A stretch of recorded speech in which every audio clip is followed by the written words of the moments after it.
Bom dia, pessoal, tudo bem? Aqui é professor Paulo, professor de História da Rede Estadual de Educação do Rio de Janeiro. E hoje, mais uma aula nesse período de quarentena. Estamos no ano de 2020, vivendo essa situação de quarentena por conta do Covid-19 e, portanto, eu estou gravando essa aula sobre História do primeiro ano do ensino médio, ok? Então, nós vamos fazer uma aula baseada no nosso material que a Secretaria Estadual de Educação adotou como material a ser utilizado. Lembrando sempre, eu gosto sempre de repetir isso no início de cada aula, porque como os alunos também estão tendo que se ambientar e se acostumar a esse sistema de ensino, por conta de força das circunstâncias, nem todo mundo sabe como fazer uso do material, muitos ainda não sabem qual é o material. Esse material está sendo distribuído pela Secretaria Estadual de Educação via correio para a casa de cada aluno, mas eu me antecipei e coloquei ele na nossa plataforma no Classroom, tanto de História, como de Filosofia, como de Sociologia. Hoje a aula é de História, então o material também está lá no Classroom, basta você ir na sua turma, na sua sala de aula virtual, procurar material de história e clicar lá que você vai visualizar. Está no formato PDF e você pode visualizar, não tem necessidade de imprimir, uma vez que o Estado está mandando por correio para casa de cada um, mas caso você não receba ou caso você deseje ter esse material impresso, se você tiver esse recurso de impressora em casa, também poderá fazer a impressão do material. Só um minutinho que eu vou confirmar aqui se a gravação está fluindo. Sim, está fluindo. Bom, para que a gente possa ter mais facilidade, eu vou projetar o material na tela. Vai ficar a minha foto aí provavelmente reduzida, mas eu vou projetar o material e vocês vão poder acompanhar a leitura que eu vou fazer do material, ok? Então, para quem ainda não conhece o material, é esse aí. O nome é Atividades Autorreguladas, Caderno de Atividades Pedagógicas. O nome desse material é Atividades Autorreguladas. E eu vou colocando então aí algumas informações, tá? Nesse material, ele contempla parte dos conteúdos que eu já havia tratado com vocês em sala de aula, mas alguns não. Então a gente, infelizmente, fica assim um pouco quebrado. O professor ele tem autonomia para fazer a utilização do material, se ele desejar, ou não. Mas eu achei por bem fazer uso dele em função de muitos alunos estarem, aliás, todos nós estarmos à distância e ficaria um pouco difícil. Eu poderia até estar produzindo meus próprios materiais como de costume, textos que eu faço de cabeça, e passar para vocês pelas redes sociais, pela plataforma, mas eu achei que ia ficar um pouco complicado. Eu achei que ia ficar interessante vocês terem já o material em mãos e a gente ir trabalhando com esse material. Por isso, eu resolvi adotar o Atividades Autorreguladas, resolvi acompanhar a recomendação da Secretaria Estadual de Educação. Então, eu vou subindo o texto, a tela vai mudar aí para vocês, tá? Aí vem umas informações adicionais, né, onde a Secretaria de Educação explica qual é o conteúdo. Bom, aqui é o sumário, é a introdução, né? É o sumário do material. Eu já falei para vocês sobre o que é história. Vocês estão vendo aí que a aula 1 é Introdução à História, praticamente a mesma coisa. Depois vem a aula 2, que é Democracia, e a aula 3, que é Idade Média. Aí você pode estar perguntando na sua cabeça, mas e o restante dos assuntos? Serão só esses três assuntos? Não. Na verdade, cada fascículo de cada apostila que eu posto para vocês, das atividades autorreguladas, contempla um conjunto de três ou mais conteúdos. Nesse primeiro conjunto, nesse primeiro fascículo, nós temos então o que é História, ou Introdução à História, Democracia e Idade Média, ok? Hoje eu vou revisar o conteúdo de o que é História, que eu já havia tratado com vocês nas aulas presenciais antes da pandemia, e vou tratar também com vocês sobre democracia. Idade Média, que é um assunto um pouco mais longo, vou deixar para uma outra ocasião, porque senão a aula vai ficar extensa demais, ok? Então vamos subindo aqui o texto. E eu vou fazer a leitura do texto e vou fazer vários comentários para facilitar o acompanhamento. Se você não tiver com a apostila ainda em mãos, por não ter recebido, não tem problema, basta você acompanhar essa leitura. Por isso que eu tenho feito geralmente as leituras dos textos aqui presencialmente na gravação, que aí você pode ler enquanto assiste a aula ao mesmo tempo. Às vezes, o material aparece uma falha ele não consegue exibir toda a apostila por alguma falha tecnológica que eu ainda não consigo identificar o motivo. Mas se isso acontecer, não fique preocupado. Eu vou sempre estar narrando, você vai estar ouvindo e vai estar acompanhando com as explicações. Depois, quando você receber em casa, você terá como fazer essa comprovação ou também acessando visualmente o material que eu li no Classroom. Então vamos lá.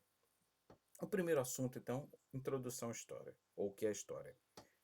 Eu falei para vocês nas nossas aulas presenciais de história do primeiro ano do ensino médio, aliás, eu já esquecendo, só para confirmar, essa aula, ela é referente, eu estou gravando ela hoje, dia 18 de maio, mas na verdade ela é referente ao dia 14 de maio, que eu não consegui gravar naquele dia, então é referente à aula do dia 14 de maio, uma quinta-feira, portanto, ok? Só para poder frisar. E essa semana eu vou ter um vídeo novo também, se tudo der certo. Então, voltando lá. Então, eu falei, quando eu estava nas aulas presenciais, antes da pandemia, eu falei sobre o que é história, para que serve a história, enfim, como a história é construída e tudo mais. Eu vou rapidamente aqui reforçar alguns conteúdos, algumas informações, só para a gente poder deixar isso assim bem amarrado, esse conteúdo. Então vamos lá. O que é história? Eu falei lá nas nossas aulas presenciais que história é uma ciência e não uma matéria apenas. Por que ela é uma ciência e não uma matéria? Porque matéria são objetos físicos, materiais que você pode pegar. Se você estuda história, você estuda uma informação, um conjunto de conhecimentos produzidos. Portanto, se você tem acesso ao conjunto de informações e não um objeto físico, apesar de que a história também se faz através de objetos físicos, como eu vou já já explicar, vou reforçar.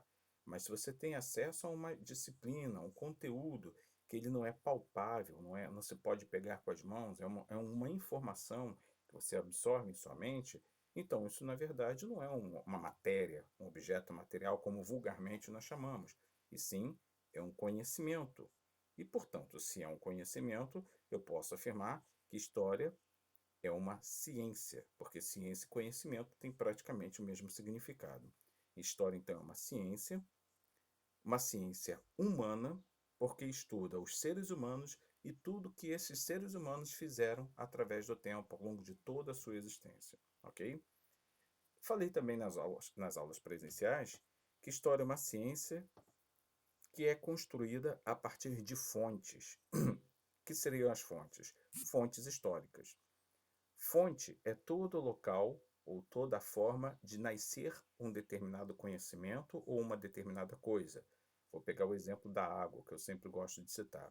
A água, ela nasce. Nasce de onde? De fontes, todo mundo sabe disso.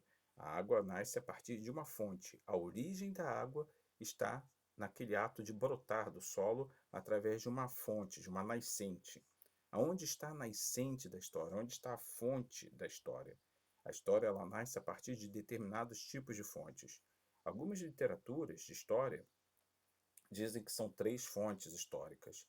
Outros falam em 4. Eu, particularmente, concordo mais com a orientação de 4 fontes históricas. Quais seriam essas 4 fontes históricas? Seriam as fontes orais, materiais, escritas e imagéticas. Então vamos rapidamente a alguns exemplos aqui. Fonte oral não é muito confiável. Por quê? A fonte oral é aquela onde a história nasce a partir de narrativas, de informações que chegou até nós através da fala de alguém.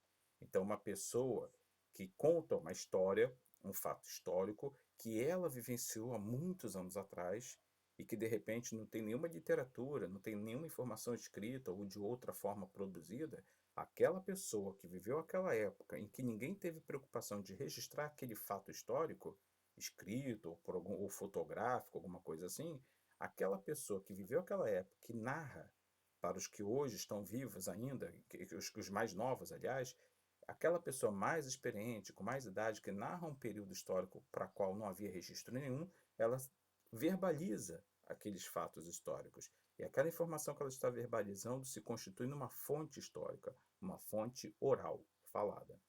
Não é muito confiável, porque afinal, quem conta uma história, principalmente se ela não está escrevendo, ela não tem muita preocupação de organizar o seu pensamento. Ela vai falando conforme as lembranças vão vindo à mente.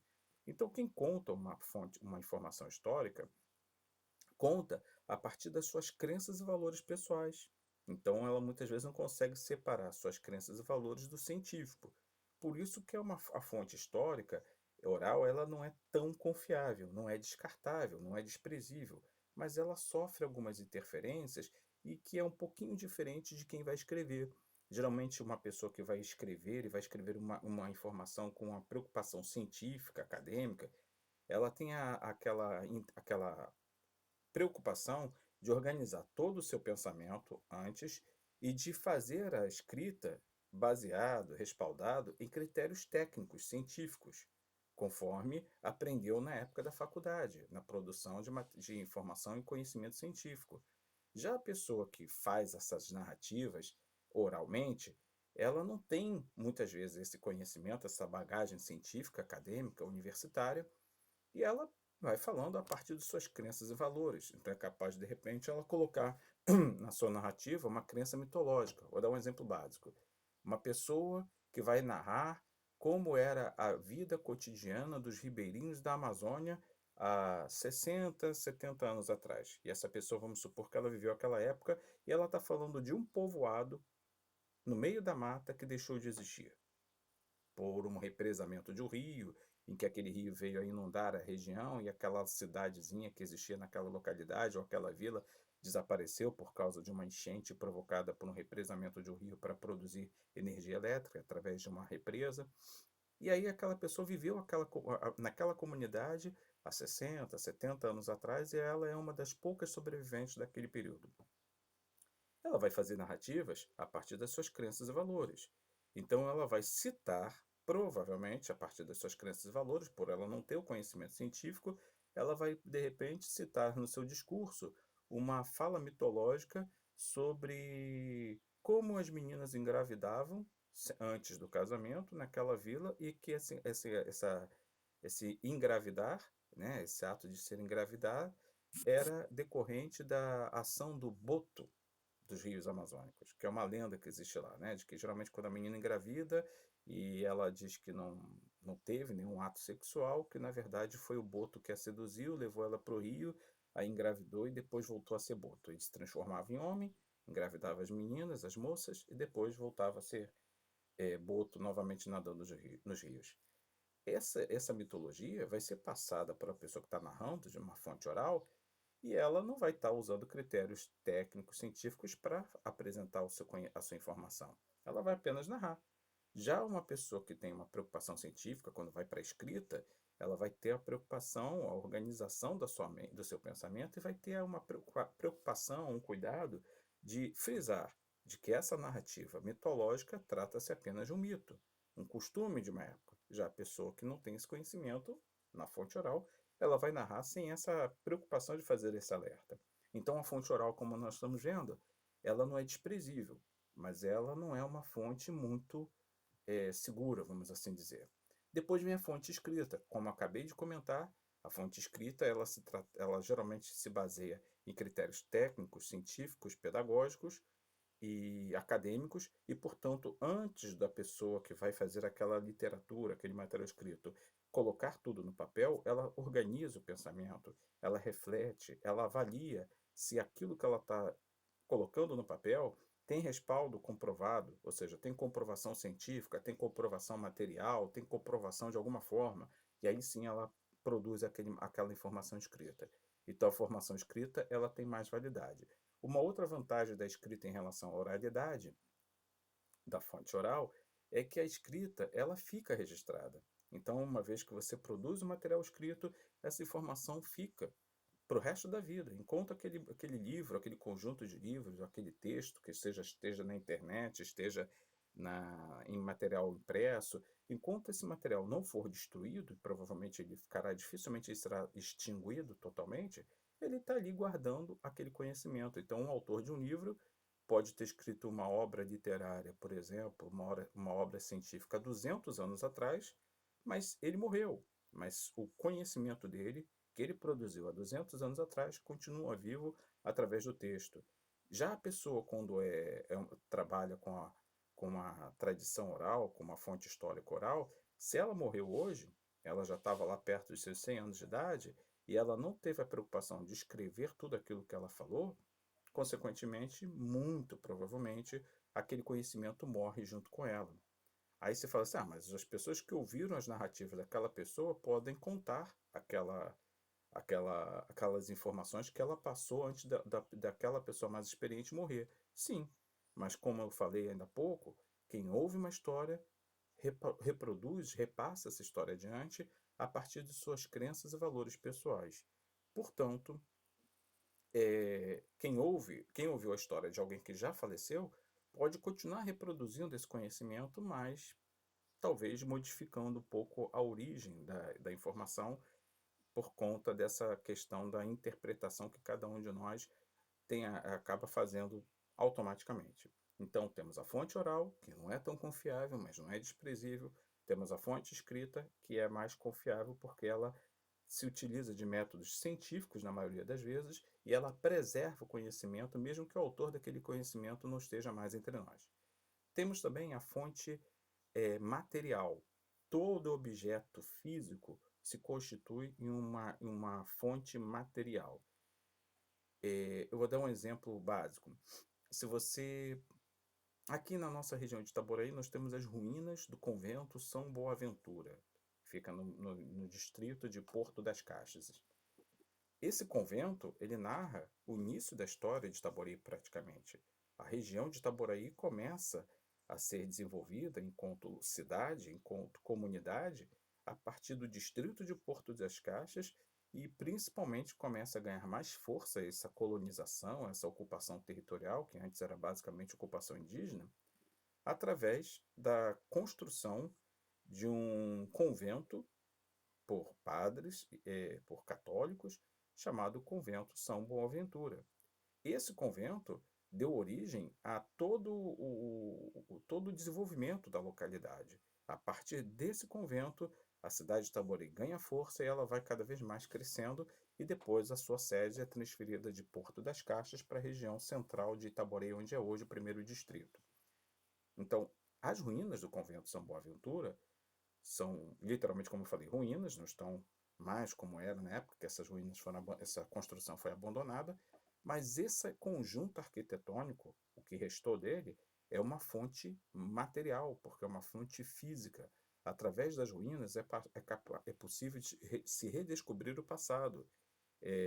Quando a cidade de Itaboraí foi contemplada pela Petrobras para sediar a refinaria de Itaboraí, o chamado Complexo Petroquímico de Itaboraí, Comperj, a região onde está o convento São Boaventura acabou sendo adquirido num conjunto de fazendas daquela área de interesse da Petrobras para ali sediar a refinaria. Então, junto com o conjunto de fazendas, a fazenda onde está localizada as ruínas do convento também foi adquirido. E a Petrobras começou a dar ali início a uma recuperação do passado cultural daquela localidade. Então, numa parceria com universidades, principalmente o FRJ, UF e outras mais, o Comperj autorizou que universidades estivessem produzindo um resgate do passado daquela localidade. Então, escavações arqueológicas foram iniciadas. E nesse processo de trabalho de arqueologia, foram encontrados diversos materiais históricos sobre como eram os usos e costumes, tipo de louça, tipo de objetos que eram utilizados pelas pessoas que habitavam a localidade do convento. Então, parte do conhecimento cultural e usos e costumes daquela localidade foi trazido novamente à tona a partir desse conhecimento histórico dessas escavações. Então, esses objetos e o próprio conjunto arquitetônico das ruínas do convento se constituem como uma fonte material, onde a partir de objetos é possível redescobrir o passado, tanto o convento como os achados em escavações ali da localidade. E por último, nós podemos citar as fontes imagéticas. Fonte imagética são fontes que você consegue resgatar o passado através de imagens, como eu já estou dizendo, obviamente. Vou dar um exemplo bem rápido. nós temos aqui também na cidade de Itaboraí um filme que não é nem um filme histórico, ele é um filme de uma história dramática, um romance dramático, trágico, né? Mas apesar de ser uma história dramática, não ser uma história com uma preocupação de registro histórico propriamente dito, o filme que eu me refiro chama-se Porto das Caixas. Ele foi produzido, como já diz o nome, na localidade de Porto das Caixas, em Itaboraí, e não apenas em Porto das Caixas. Houve a utilização do cenário natural de toda a cidade, praticamente, de Itaboraí, pelo menos os pontos mais importantes.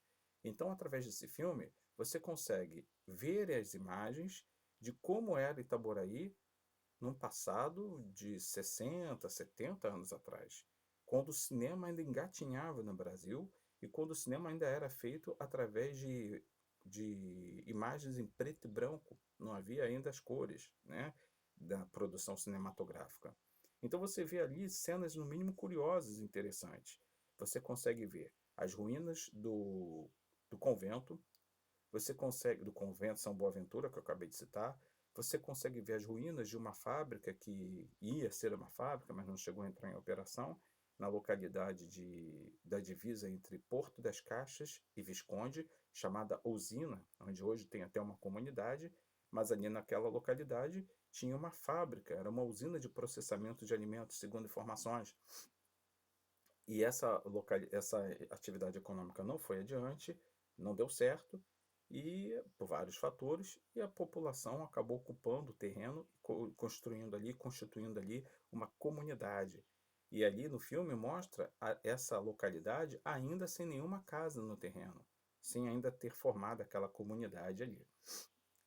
Você consegue ter imagens de como era a Avenida 22 de Maio com praticamente nenhum carro, uma coisa impensável, porque hoje a Avenida 22 de Maio, a principal avenida da cidade, você vê um intenso fluxo de carros e um trânsito intenso, difícil até muitas vezes atravessar se não for pelos sinais de trânsito. E, no entanto, a gente vê uma Avenida 22 de Maio com pouquíssimos carros, aqueles carros da época, inclusive, grandes, né?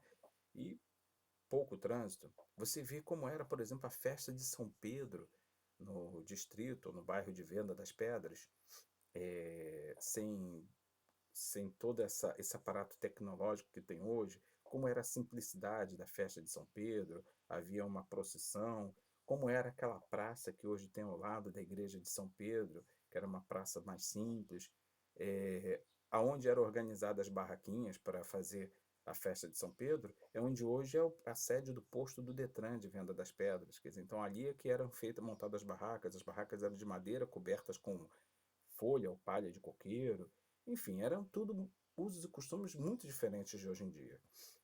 O filme não tem uma preocupação histórica, ele tem uma preocupação de uma narrativa de um romance trágico, de uma tragédia privada, da vida privada, mas acaba trazendo interessantes informações através das imagens, informações históricas muito relevantes para nós que somos moradores de Itaboraí. Mostra, por exemplo, mais uma coisa que me vem à mente, que um dos principais meios de transporte da cidade era o trem. E não era o trem que nós conhecemos hoje, elétrico, era o trem Maria Fumaça. E até aparece na cena lá rapidamente o trem Maria Fumaça. Mostra como era, por exemplo, o primeiro túnel ferroviário do Brasil, segundo alguns dizem. Ainda existem algumas dificuldades de datar precisamente, estabelecer qual foi o primeiro túnel. Mas se o de Porto das Caixas não foi o primeiro túnel ferroviário do Brasil, certamente foi o segundo. Quer dizer, ainda assim é uma relevância histórica interessantíssima. Então mostra esse túnel que hoje, infelizmente, por conta do descaso cultural do nosso país, está um tanto quanto destruído, mas só aparece basicamente os arcos de um lado e de outro do túnel. Ele está praticamente todo soterrado, precisaria ser restaurado. Mas mostram no filme o túnel totalmente em funcionamento, totalmente preservado, e os personagens principais, os protagonistas da história, andando pelos trilhos dentro desse túnel histórico, quando ele ainda estava plenamente em funcionamento. Então, é uma informação relevante. Então, como vocês observam, as fontes históricas e imagéticas são muito importantes. Apesar delas não terem assim, não virem acompanhados de textos necessariamente, mas através de um passado, através de uma imagem, é possível reconstruir o passado. Então, volto ao exemplo do túnel de Porto das Caixas, túnel ferroviário. Quando vim morar em Itaboraí, eu sou do Rio de Janeiro, não sou da cidade de Itaboraí, sou carioca, mas quando vim morar aqui em 99, eu sempre ouvia falar desse túnel. Mas o que eu ouvia falar nunca me fazia perceber como ele era, imaginar como ele era de fato, porque ele estava todo soterrado, só se via de lá, indo até o local, você só via o arco da entrada de um lado e o arco da entrada do outro.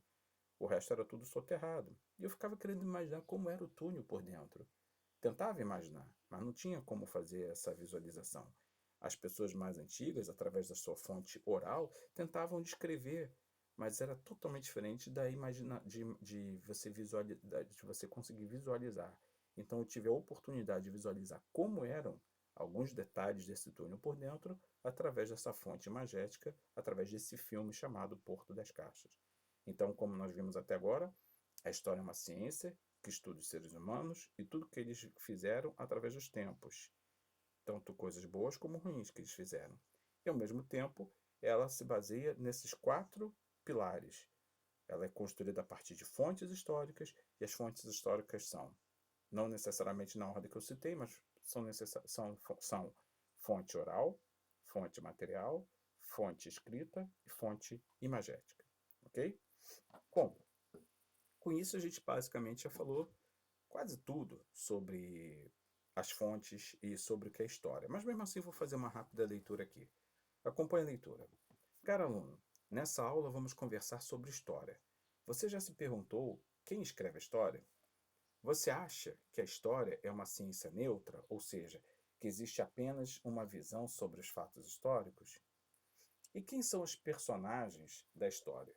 Ou seja, quem são os agentes da história? Você acha que a história é uma ciência neutra? Ou seja, que existe apenas uma visão sobre os fatos históricos?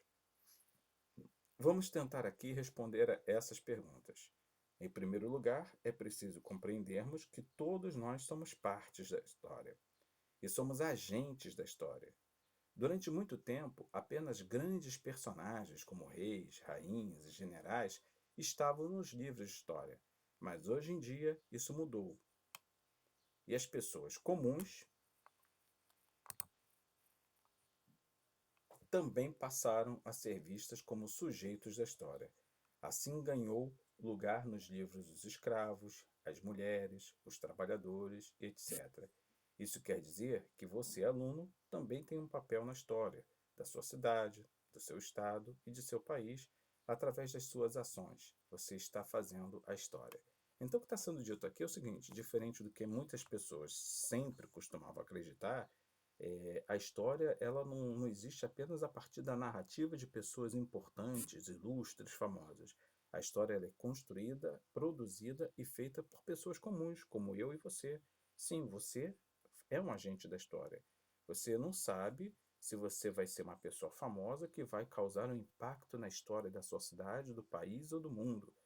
Entretanto, você, de forma tímida, na sua localidade onde você vive, você pode estar, você certamente estará causando impactos históricos, independentemente de serem positivos, negativos, é, com relevância ou não com tanta relevância, mas você está participando de alguma forma da construção do conhecimento histórico. Continuando aí. Mas quem afinal coloca essa história no papel e nos livros? Quem escreve sobre a história são os profissionais chamados de historiadores. Os historiadores são profissionais que pesquisam e escrevem sobre os fatos históricos, não apenas narrando o fato, mas analisando-os em seu conjunto, refletindo sobre as implicações econômicas, sociais, políticas e etc. dos acontecimentos. Então, rapidamente aqui voltando para mim. Eu sou um professor de história. Eu não sou ainda considerado um historiador. Por quê? Eu sou aquele profissional que pesquisa e trabalha em cima de um conhecimento produzido pelos historiadores. Os historiadores, então, são quem? São os cientistas que vão a fundo, vão lá na origem, naquelas fontes históricas que eu falei ainda há pouco, e a partir das fontes históricas produzem um conhecimento histórico, colocam isso de forma organizada isso em material escrito e, consequentemente, essas fontes irão ajudar na produção desse conhecimento. Então, reforçando, né, as fontes históricas, servem como instrumento para que os historiadores, ou seja, os cientistas da história, resgatem conhecimento e o passado histórico. Nós, professores de história, somos os profissionais que vamos trabalhar em cima desse conhecimento produzido pelos historiadores e vamos então repassar ao público em geral, alunos, pessoas em geral. Portanto, os pesquisadores são os cientistas, são os historiadores. Os professores são apenas professores de história, não são necessariamente cientistas. No meu caso especificamente, eu me constituo ao mesmo tempo como principal profissão professor de história, mas também posso ser classificado como um cientista, como um historiador, a partir do momento que eu fiz uma pós-graduação e nessa pós-graduação eu trabalhei em cima da forma, trabalhei com os métodos científicos para produzir conhecimento científico através da monografia, do trabalho de conclusão de curso. Na verdade, a pós-graduação ela tem como um dos objetivos produzir conhecimento científico em cada área. No meu caso, história, eu produzi conhecimento científico a partir da pós-graduação em História do Brasil. Então, eu sou historiador e sou professor também. Quanto mais você estuda, além da graduação de licenciatura em História, por exemplo, quanto mais cursos de pós-graduação você faz, mais cientista você vai se tornando.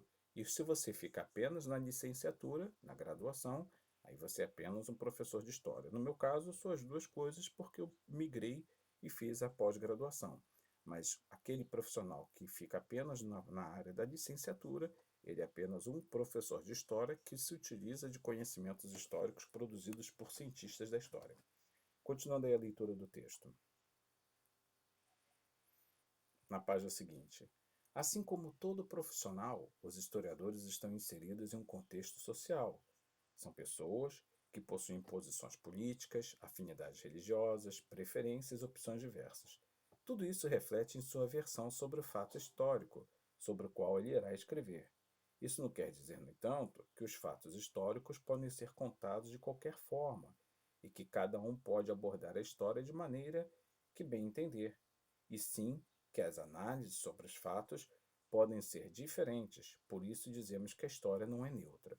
Por que a gente diz que a história não é neutra? Vou dar um exemplo básico. Se fôssemos abordar as informações históricas sobre o momento histórico do Brasil agora, em 2020, e colocássemos isso para um grupo de professores, historiadores fazerem essa narrativa, ou produzir um material escrito, analisando as condições políticas do Brasil de hoje, certamente vocês iam encontrar formas diferentes de falar a mesma coisa. Então, eu, por exemplo, como cientista de história e professor de história, iria produzir um texto crítico ao atual governo e a forma de se governar o Brasil dentro da ótica nazi-fascista que a gente está vivenciando. Essa é a minha percepção, baseado nos fatos históricos, analisando a história de como, onde e quando surgiu o nazismo e as similaridades entre o nosso governo atual com alguns elementos do nazifascismo do pré-Segunda Guerra Mundial. Entretanto, eu conheço professores historiadores que têm uma visão diferente. Eu conheço professores historiadores que, ao contrário de mim, acreditam e apoiam esse modelo, digamos, autoritário e não acham que, na verdade, se constitui em um regime autoritário de governo, ou quase autoritário. Portanto, se esses outros professores de história fossem, ou historiadores, fossem produzir uma literatura narrando esse período de 2020 do governo brasileiro, já iam fazer uma abordagem muito mais suave, muito mais concordante com a forma de governar. São formas diferentes de falar sobre o mesmo assunto. Entretanto, mesmo que cada historiador tenha o seu ponto de vista, ambos, na hora de produzir o conhecimento, têm que produzir a partir de fontes científicas. Então, mesmo aquele historiador que tem uma preocupação de defender, por exemplo, o modelo de governo que nós estamos vivenciando agora em 2020 no Brasil, ainda assim ele terá que utilizar métodos científicos, uma metodologia científica para poder comprovar a sua argumentação. E aí, muitas vezes, ele vai acabar esbarrando em fatos históricos que vão contrariar a fala dele ou então que vão impedir dele fazer determinadas afirmativas. Da mesma forma, eu, com meu ponto de vista de percepção de que estamos vivendo um governo pré-nazi-fascista, posso, apesar da minha crença pessoal, eu posso, na hora de produzir um material científico, histórico sobre uma análise política do Brasil de 2020, posso esbarrar em algumas informações científicas, alguns parâmetros metodológicos que vão me impedir de fazer determinadas afirmativas. Isso para um profissional que produz uma informação séria, respaldada e pautada através de métodos científicos. Então, mesmo que o ser humano que está trabalhando aquele conhecimento histórico, o historiador, ele queira muitas vezes levar para sua forma de pensar aquela forma de produzir conhecimento científico, ele tem alguns métodos, algumas metodologias a seguir que o impede, se não de continuar abordando o seu ponto de vista, mas o impede de exagerar nessa abordagem, né? Ou de sair muito do campo da história. Entretanto, isso quer dizer, tudo isso que eu estou falando, que a história não é neutra. Quem conta o passado, conta muitas vezes a partir do seu ponto de vista, a partir de suas crenças e valores. A metodologia científica ajuda a lapidar a produção desse conhecimento, mas não torna a história isenta, neutra de crenças pessoais a partir do ponto de vista de quem produziu aquele conjunto de informações históricas. Continuando aí a leitura. É possível, caro aluno, que você esteja se perguntando como os historiadores conseguem saber de tantas coisas que aconteceram há tanto tempo atrás, mesmo podendo existir pontos de vista diversos sobre determinado fato histórico. O fato histórico em si precisa ser conhecido antes de ser interpretado. É justamente aí que entram as fontes históricas, principal instrumento de trabalho dos historiadores. As fontes históricas são vestígios da passagem dos seres humanos pela história através dos tempos. São documentos que ajudam os historiadores a interpretar e contar os fatos do passado. As fontes históricas podem ser, como eu falei ainda há pouco, né? Escritas, então temos aí alguns exemplos, livros, jornais, certidões de nascimento, testamentos, etc. Iconográfica ou imagéticas, como eu citei na minha fala, pinturas, desenhos, fotografias, orais, como eu falei também, depoimentos, histórias contadas, narradas, materiais, vestígios de construções, instrumentos, utensílios e fósseis, restos petrificados de animais e vegetais. Durante muito tempo, as fontes escritas foram mais valorizadas que os outros tipos de fontes. Isso acontecia porque se acreditava que apenas as culturas letradas das elites eram dignas de atenção e confiança, e assim de uma história. No entanto, isso mudou, e atualmente os historiadores acreditam que todos os povos e grupos sociais possuem suas formas de transmissão e produção do conhecimento, e que todas elas devem ser valorizadas. Na África, por exemplo, muitos povos não conheciam a escrita antes do contato com os europeus. No entanto, esses povos transmitiam conhecimento através da oralidade, da contação de histórias. Dessa forma, as fontes orais são essenciais para compreender a história desses povos. Agora que já identificamos o que são fontes históricas, vamos exercitar nossos conhecimentos. E aí, gente, vem aí uma atividade, a atividade 1, que como eu já falei em outras aulas, mas eu gosto sempre de reforçar. Nessa atividade, eu não vou cobrar ela por enquanto. Mais adiante é possível que eu venha cobrar como um método de avaliação também. Eu vou passar uma prova online, mas mais adiante pode ser que eu venha também a passar esse material como uma atividade complementar para a composição de nota bimestral de vocês. Então é bom que vocês leiam essa atividade, façam a atividade como um exercício, que se eu vier em algum momento a solicitar essas atividades de cada aula como uma atividade avaliativa, você já estará com ela pronta. Bom, deixa eu ver quanto tempo a nossa aula já tem. Já está com 40 minutos. Eu tinha na minha intenção o objetivo de fazer 2 aulas em um único vídeo. Mas como a aula está ficando um pouco extensa, então eu vou interromper essa gravação. Vai ficar essa aula de história, o que é história, fontes históricas e tudo mais. E eu vou fazer ainda hoje uma outra aula, que vai ficar para a próxima, nossa próxima aula, no caso, como que é o sobre democracia, democracia em história, ok? Então, por hora a gente encerra essa aula. Qualquer dúvida que vocês tenham ficado sobre o conteúdo, vocês podem trocar, tirar essas dúvidas comigo através do grupo da turma no WhatsApp. Vocês também podem utilizar tirar as dúvidas de vocês através da plataforma do Classroom e também por outros canais que eu venha programar para vocês passarem a ter acesso, como por exemplo, brevemente, vocês irão acessar os vídeos através de um formulário na internet. E logo após assistir esse formulário, vocês provavelmente terão atividades a responder. E com isso a gente vai trocando experiências ali, tirando as dúvidas de vocês, ok? Para quem assistiu esse vídeo, agradeço a atenção e até uma próxima oportunidade.